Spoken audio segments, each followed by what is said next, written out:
No excuses, you're starting a garden this year, and this is the series that's going to help you plan how to do it. In the first part of the series, we determined where we were growing. And today, I'm going to help you decide what you're growing. So the first step in deciding what you're going to grow in your garden is to figure out what your why is. Why do you even want to start a garden? And it can't just be because I told you so. Your why could be as simple as you wanting to offset the cost of groceries, or maybe you're just a lightweight prepper who feels like you need to be doing something.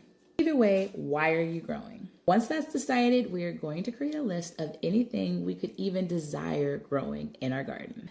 And don't leave things off just because you feel like you don't have enough space. And a few things to consider here are things that your family really likes to eat. You can consider recipes that you would like to try. Got that? Great. Now I want to give you a few tips on deciding exactly how to whittle that list down to the things that you will actually grow this year in your garden.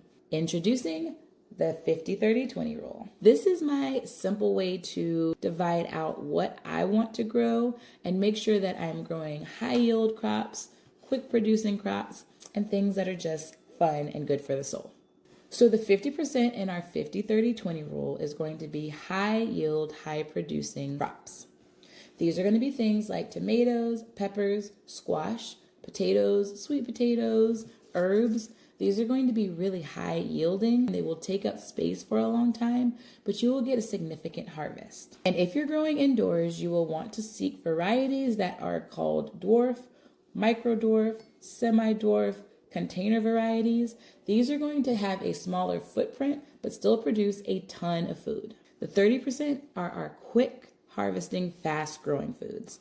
These are going to be things like a lot of our leafy greens, in addition to some of the brassicas like tatsoi or kohlrabi. Radishes are another good example of this type of crop. Now, what's that 20% you might ask? These are going to be the fun crops. That would be nice to try that out. These will be things like a lot of our cut flowers, like watermelon, pumpkins maybe, okra, things that you can try. They could be high yielding or they could just take up a lot of space. Either way, these are going to be items that are going to be fun for you to grow. And this lesson is getting a lot longer than I was expecting, so go ahead and create your list. Try to whittle it down to that 50-30-20 rule, and tell me in the comments what your top 3 crops that you are super excited to grow this year are. And I'll see you in the next video of the series where we're going to talk about how to choose the right varieties for your garden, a few great places to get your crops, and start the framework for planning out your layout.